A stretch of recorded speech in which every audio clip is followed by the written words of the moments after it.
This is Keep the Faith Ministry News. I'm Hal Mayer.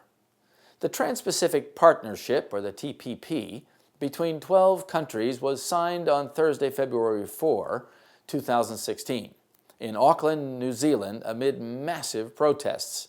The sweeping trade deal has been called the biggest trade deal in a generation. The TPP is promoted on the basis that it will free up trade and investment between the countries that signed it. However, the TPP is really a globalist agenda because it brings the nations together into partnership in economic, trade, and commerce, which will eventually lead to political realignment and integration. Trade is always the beginning point in political integration. Thousands of protesters came to central Auckland to protest the elitist agreement. Protesters chanted, played music, and generally made lots of noise. They disrupted a lot of traffic with a minimum of people, completely overwhelming police resources. They sat down in the middle of the road at intersections, causing huge traffic jams along main routes in and out of the city. Protesters opposed the secrecy of the negotiations, the erosion of sovereignty, the ability of corporations to sue the government, and the agreement's effect on government. Despite the protests, the TPP representatives of the 12 nations signed the agreement in Sky City, while police barricaded the doors.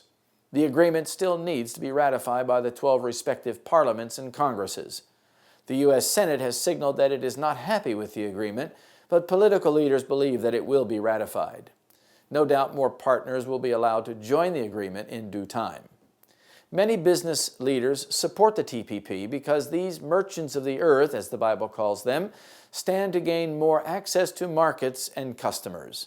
They will support the TPP because it helps them with their business model, at least for a while.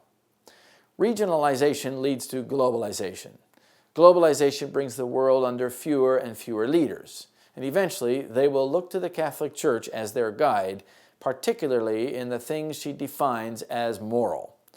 At the moment, this is difficult to see. However, the biggest business leaders in the world, the CEO of Alphabet, the parent company of Google, the CEO of Apple, movie stars like Leonardo DiCaprio, IMF Director Christine Lagarde, etc., have all been to visit the Pope in Rome in recent times. The Bible predicted that the kings of the earth work together to create a globalized world, including globalized religion.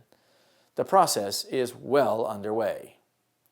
For all nations have drunk of the wine of the wrath of her fornication, and the kings of the earth have committed fornication with her, and the merchants of the earth are waxed rich through the abundance of her delicacies.